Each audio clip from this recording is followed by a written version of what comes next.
Alright, Stacking Points is back, and I am proud to present part 3 of A History of American Coinage. This is going to be the Barber coinage, produced from 1892 to 1915. That's the Morgan. That's the Barber quarter there. That's the Barber dime. That's the Liberty Head nickel, looks a lot like the Morgan dollar. That's the Barber half. Alright, let's get into it. Make sure you stay till the end so you can hear the giveaway information. We're going to be giving away 2 silver war nickels in 1 week. Stay tuned to learn how you can win those silver war nickels. Alright, starting with the Morgan dollar. This one is from 1921. But it was produced from 1878 to 1904, and then again just this 1 year in 1921. It was the first silver dollar produced after the crime of 1873, which prevented the free coinage of silver into dollars. So before that time, you just take your silver down to the mint. They would take your silver and turn it into coinage, legal tender, for free. After that point, they bought X amount of silver on the market, coined it into silver themselves, and used it as legal tender. But you, as a United States citizen, can no longer take your silver that you had, your private silver bullion, and bring it to the U.S. Mint in order to be coined into legal tender. It was named after its creator, assistant engraver George T. Morgan. The front of the coin has a depiction of Lady Liberty. The back has a beautiful eagle with his wings outstretched. In one of his claws he has arrows, in the other an olive branch. Beautiful coin. We'll move on to the next one now. Alright, we're moving on to the Barber half. It ran from 1891 to 1915, although the first year was just pattern coins. It's called a Barber half, Barber coinage, because of the creator, Charles E. Barber.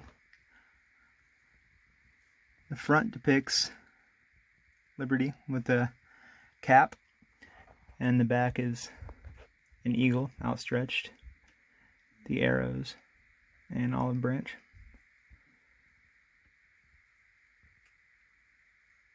It came about because of the call to replace the seated Liberty design. It ran for an incredibly long time. The Barber coinage was not around very long and would be replaced in 1916. Let's move on to the next one.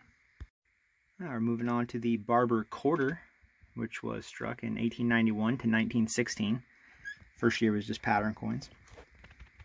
It was struck in 90% silver, just like the rest of this coinage series.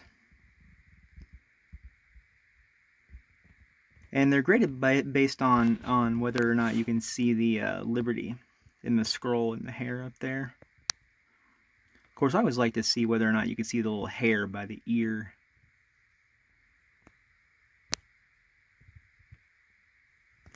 Alright, let's take a look at the back of it.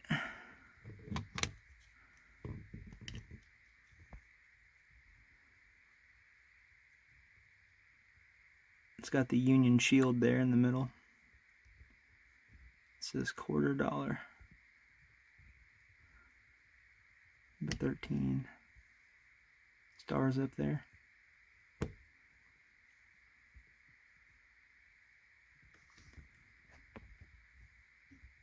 Beautiful coin. Now we'll move on to the dime. Alright, on to the Barber dime. This was struck from 1892 to 1916 for circulation, 1891 in pattern coins. It's a really good example here. I've had this one for a while.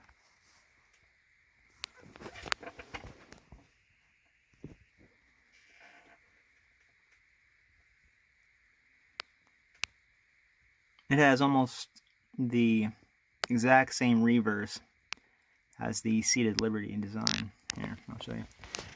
Here's the reverse for the Barber. Here's the reverse for the seated.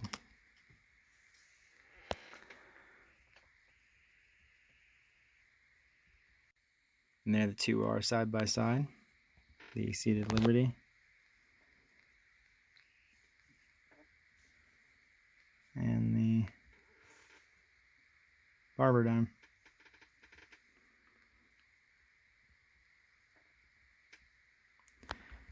And there's the obverse again.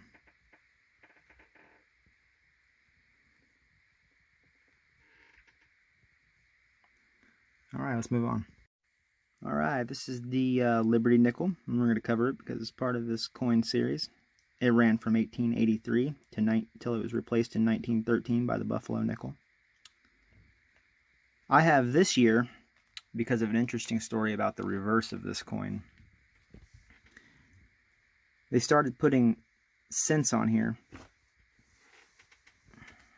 after a man named Josh Tatum was taking these coins because they looked similar to the design of the $5 gold piece and plating them and then taking them to the store and buying 5 cents, 3 cents worth of stuff and handing it to the cashier, who would then give him back change out of $5.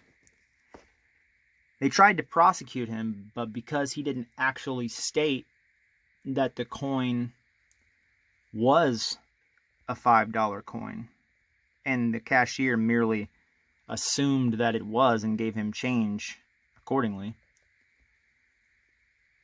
he wasn't actually ever charged with a crime.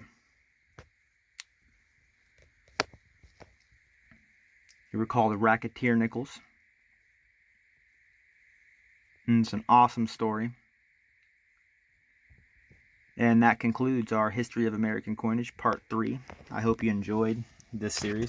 Alright, and here's the giveaway information, alright? What you have to do is go over to my wife's channel, Esoteric Expressions, and leave a comment on this video and her video saying that Stacking Points sent you. And in 1 week, I'm going to give away 2 nickels, 2 silver war nickels, one from San Francisco and one from Philadelphia, to 2 of the people that subscribe to her channel. Make sure you leave a comment on her video and subscribe, and leave a comment on this video saying that you want to be entered into the giveaway. In 1 week, I will be picking the winners. Thanks for watching.